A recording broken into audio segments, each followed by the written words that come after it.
देखिए latest episodes बिल्कुल ad free.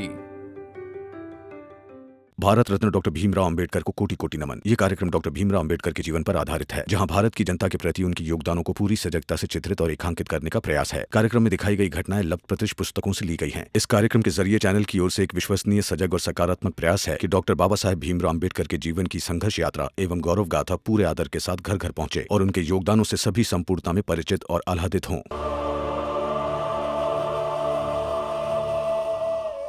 रुक जाओ आनंद।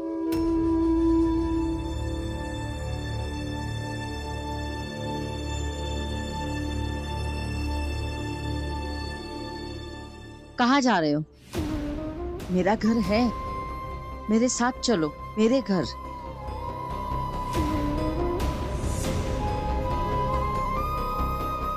नहीं डलिया अम्मा, रहने दीजिए। क्यों रहने दीजिए? चुपचाप घर चलिए। आनंद भाऊ, हम भी आपके पड़ोसी ही हैं, और अगर पड़ोसी ही पड़ोसी के काम नहीं आएगा तो किसके काम आएगा? नहीं, ऐसी बात नहीं है नटवर। ऐसे क्या देख रहे हो? लाओ लक्ष्मी।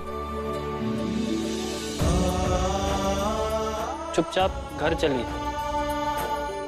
आजा बेटा, चल।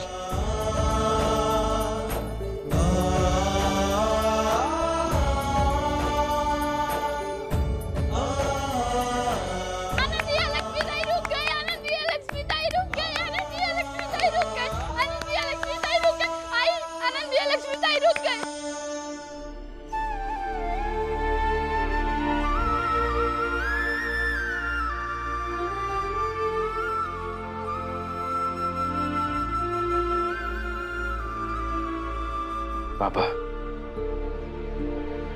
क्या हुआ? आनंद और लक्ष्मी रुक तो गए,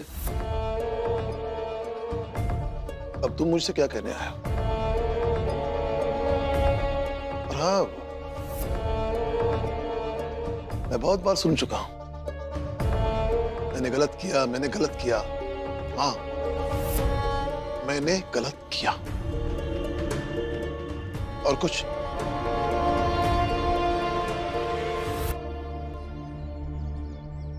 बाबा, पिता का प्रेम इतना शांत कैसे होता है?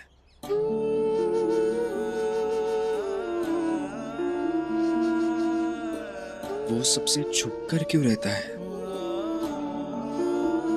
हर किसी को क्यों नहीं दिखता? बाबा, पिता ऐसे क्यों होते हैं? मैं ये सब जानने आया हूं। तुम क्या बोल रहे हो? मुझे कुछ समझ में नहीं आ रहा है। सब समझ आ रहा है बाबा आपको। चलिए फिर ठीक है, ये कह दीजिए कि ये झूठ है कि आपने डलिया अम्मा और नटवर भाऊ से ये नहीं कहा था कि जब आनंद और लक्ष्मी चाल छोड़कर जाएंगे तब उन्हें चाल में ही रोक ले।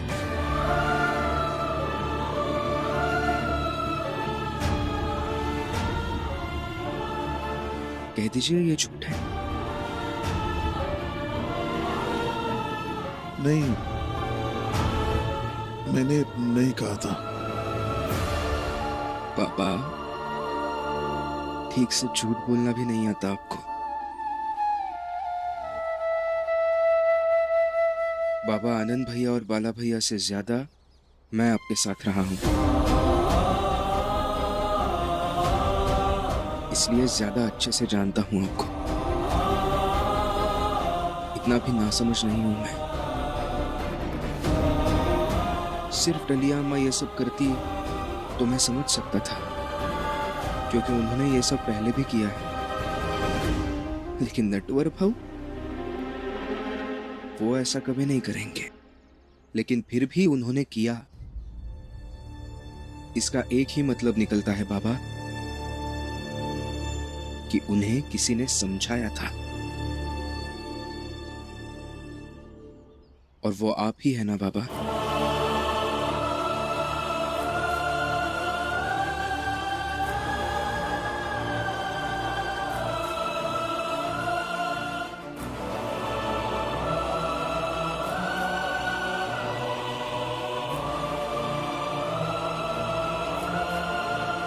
रोइए मत बाबा। इसमें रोने जैसी क्या बात है, बताइए। फिर क्या करूं?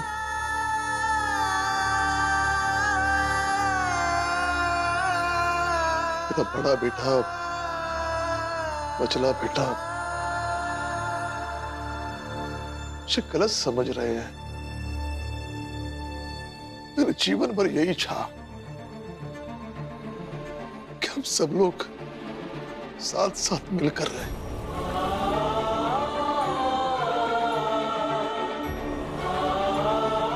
लेकिन बच्चे कहते हैं कि ये घर कम न्यायालय ज्यादा है।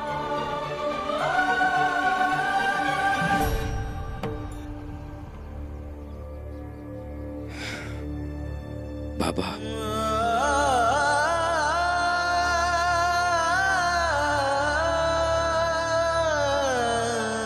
बाबा, सिद्धांतों की लड़ाई, मतमतांतर की परिस्थिति, आदर्शों का अलग अलग होना, ये सब स्वाभाविक बातें हैं और किसी भी समझदार व्यक्ति को इन अंतरों का सम्मान करना चाहिए। आपके बेटों के आदर्श आपसे अलग हो सकते हैं। आपके किसी फैसले पर आपके बेटे सहमत असहमत हो सकते हैं। कभी गुस्से में, कभी दुख में, कभी परेशानी में आपके बेटे आपसे कुछ ऐसा कह सकते हैं जिससे आपको बहुत बुरा लगे, लेकिन फिर भी इससे ये साबित नहीं होता कि आप गलत हैं और आपके बेटे सही। हाँ बाबा, मुझे बहुत अच्छा लगता है कि मेरे बाबा सिद्धांतों के पक्के हैं और यही मेरी प्रेरणा है जिससे मेरे भी सिद्धांत पक्के हो रहे हैं। बाबा, मैं खुद को बहुत भाग्यवान समझता हूं कि मुझे आपके जैसे बाबा और भीमा भाई जैसी आई मिली। हाँ बाबा, बाबा, ये तो एक बेटे के तौर पर मैं मेरे पिता से बातें कर रहा था। अब एक छोटे भाई के तौर पर आपसे कुछ कहना चाहता हूं। आपका बहुत बहुत धन्यवाद बाबा। आपने मेरे आनंद भैया को इसी चाल में रोक लिया। धन्यवाद।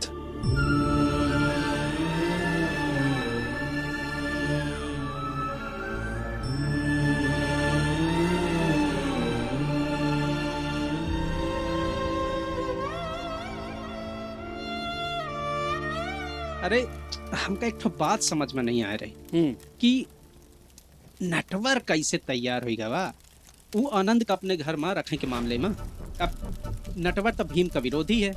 पता नहीं बाबू, हम तो कोशिश करते रहे भीम का घर बर्बाद हो जाए, बिखर जाए, लेकिन यहाँ तो बाला भी आ गया और ये आनंद जो जाने वाला था वो भी नहीं गया।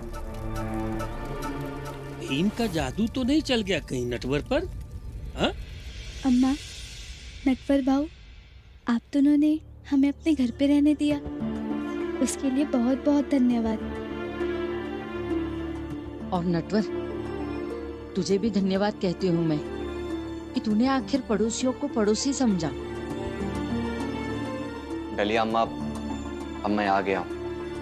अब कुछ न कुछ कमाऊंगा और फिर धीरे धीरे मैं मकान के किराए में भी मदद करूंगा।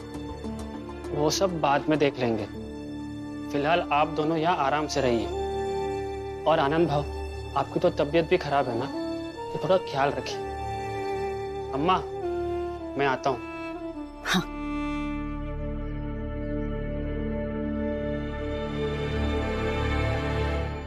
नटवर की ऐसी बातें सुनकर ना मुझे बड़ा संतोष हो रहा है कि मेरा नटवर भी कुछ इंसानियत सीख रहा है। आ जाओ, आप दोनों आ जाओ।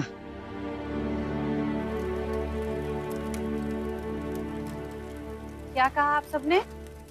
किसी का जादू नहीं चला नटवर पे? डलिया अम्मा ही नहीं, इस चाल में, इस दुनिया में ऐसे कई सारे लोग हैं जो ये चाहेंगे कि उनके बीच, उनके साथ राम जी भाऊ और उनके परिवार जैसे लोग रहें। और आप सबकी जो मंशा है कि भीम का परिवार बिखर जाए, उसकी अच्छी कही हुई बातों को गलत साबित कर सको, ये कभी पूरी नहीं होगी।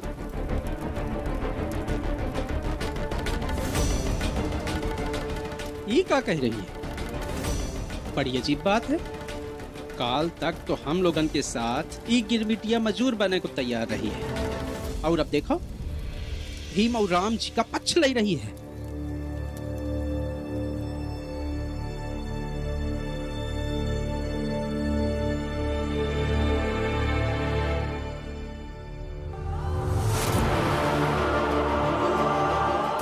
राम जी काका, अम्मा बता रही थी मुझे आप उनसे क्या कह रहे थे, मगर मैं आनंद और लक्ष्मी को मेरे घर पे क्यों रखूं?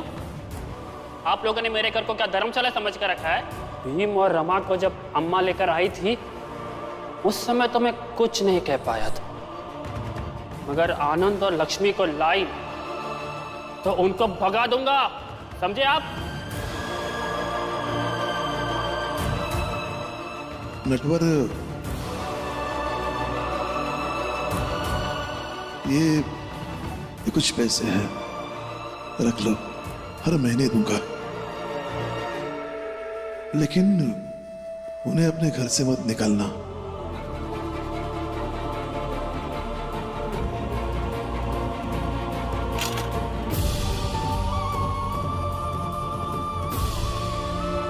ठीक, मगर राम जी काका एक बात का ख्याल रहे, ये बात ना ही मैं और ना ही आप किसी से कहेंगे। नहीं कहूंगा। धन्यवाद।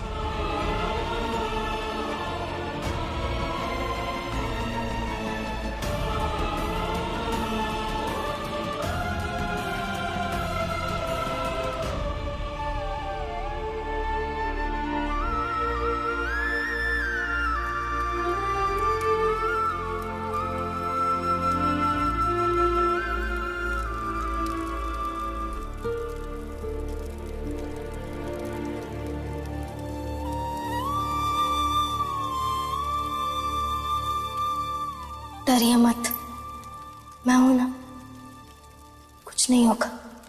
डाली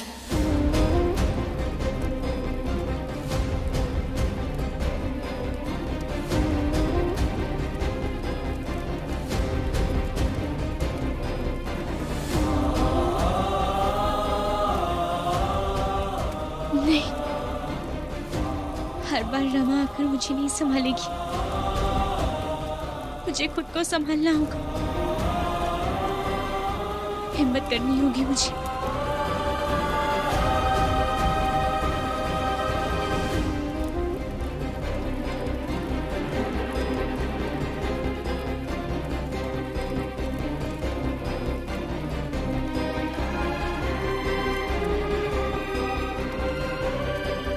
दीदी, ऐसे ही हिम्मत करते रहिएगा, फिर एक दिन आप सब कुछ बदल देंगे।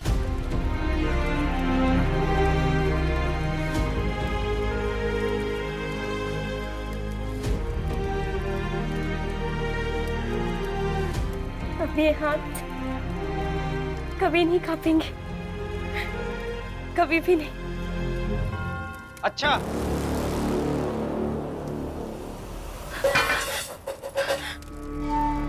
बड़ी हिम्मत आ गई थी ना तुम में।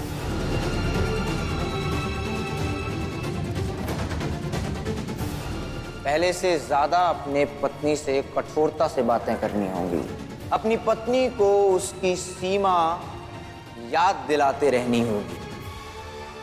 अभी घर में कोई नहीं है ना, अभी दिखाता हूं तुम्हें मेरी हिम्मत। कहां भाग कर जा रही है?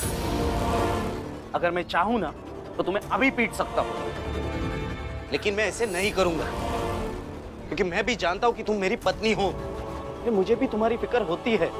इसीलिए तुम्हारी बेहोशी की खबर सुनकर मैं दौड़ा चला आया। मैं तुम्हें डांटता हूं, पीटता हूं, क्योंकि तुम मुझे मजबूर करती हो, अपनी मनमानी करके, मेरी बात ना मान के। अरे तुम्हें चोट लगती है तो मुझे भी बुरा ही लगता है ना, पर तुम समझती ही नहीं। इसीलिए अब मैं तुमसे साफ साफ कह रहा हूँ, इन सब की बातों में मत आओ, और जो मैं कहने वाला हूँ और जाकर भीम से कहो। बाला भैया, आप ही कह दीजिए, मैं आपके सामने ही तो खड़ा हूँ। मुझे तुमसे कुछ नहीं कहना, मुझे जो भी कहना है वो मैं मेरी पत्नी से कह दूंगा। रुक जाइए भैया, लेकिन आपने जो मर्दानगी दिखाने की बात की, उसका हिसाब तो करना पड़ेगा ना? क्या हिसाब करेगा? भाभी जरा यहाँ आइए, आइए, और आप यही रुकिए। आज मैं आपकी मर्दानगी का परिचय एक स्त्री के ताकत से कराऊंगा। मतलब क्या करेगा तू? भीम बाबू मत कीजिए ऐसा, छोड़ दीजिए इन्हें। क्यों छोड़ दो? मैं भी तो देखूं कि आप क्या करना चाहता है। भैया आप ऐसा ही मानते हैं ना कि आप मर्द है इसलिए आपके पास बहुत ताकत है? इसमें मानना क्या है भी, ये सच है। फिर ठीक है, ताकत आजमाने का वही खेल खेलते हैं जो एक मर्द दूसरे मर्द के साथ सालों से खेलते आए हैं। दो मर्द मिलकर तो पंजा लड़ाते हैं भीम। बिल्कुल सही पहचाना आपने। आज आप और भाभी मिलकर पंजा लड़ाएंगे। क्या? देखते हैं किसमें कितनी ताकत है। नहीं नहीं भीम, मैं पंजा नहीं लड़ाऊंगी। मैं इनके सामने कहाँ टिक पाऊंगी? हाँ, मैं नहीं करूंगी ऐसा। भाभी डरिए मत, जब तक अंतिम फैसला नहीं आ जाता तब तक कोई भी पराजित या विजयी घोषित नहीं होता। भीम, तुम्हें सच में लगता है कि ये मुझे पंजा लड़ाने में आ रहेगी? पता नहीं भैया, सच में पता नहीं कि ये हारेंगी या जीतेंगी,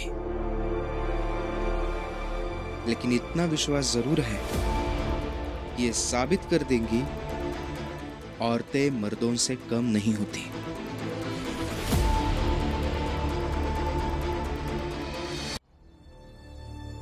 ठीक है, करते हैं साबित, लेकिन फिर यहां नहीं, बाहर सबके सामने साबित करते हैं, ताकि आज फिर से एक बार सबको पता चले कि औरत की ताकत और मर्द की ताकत में कितना फर्क है। आओ। भीम, क्यों तमाशा बना रहे हैं मेरा? मत कीजिए ऐसा। आपके भाव मुझे हरा कर न केवल मेरा मजाक बनाएंगे, बल्कि सरेआम और इस जात की बेइज्जती करेंगे। रहने दीजिए। भाभी, सामना तो करना पड़ेगा, हारने या जीतने के लिए नहीं, बल्कि खुद को साबित करने के लिए।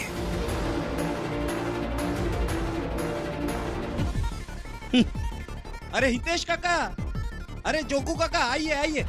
अरे जनार्दन काका आइए, कुछ बताना है आपको। सब लोग आ जाइए, सब लोग आइए। क्या हुआ?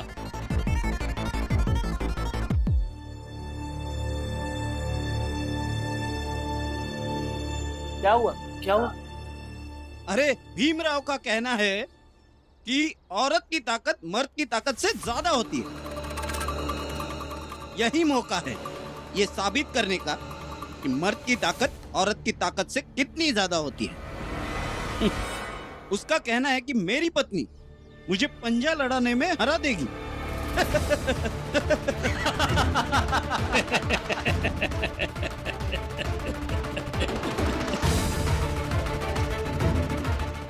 मैंने भी कह दिया कि यही खेल खेलना है तो यहाँ बाहर चाल वालों के बीच में आकर खेलो।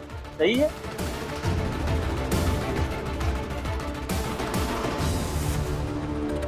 बाला, अंदर जाओ। क्यों? क्यों अंदर जाऊं मैं? नहीं जाना मुझे अंदर। तो फिर इस चाल से बाहर जाओ, यहाँ तमाशा करने की कोई जरूरत नहीं। तो बाबा, ये बात आप जाकर अपने भीम को क्यों नहीं समझाते कि वो तमाशा ना करे? मैं तो खुद चाहता हूँ कि मैं चाल के बाहर जाऊं। आप एक काम कीजिए ना, अपने छोटे बेटे से जाकर कहिए कि वो शर्त हार जाए और मुझे मेरी पत्नी को मेरी शर्तों पर ले जाने दे, फिर मैं चला जाऊंगा।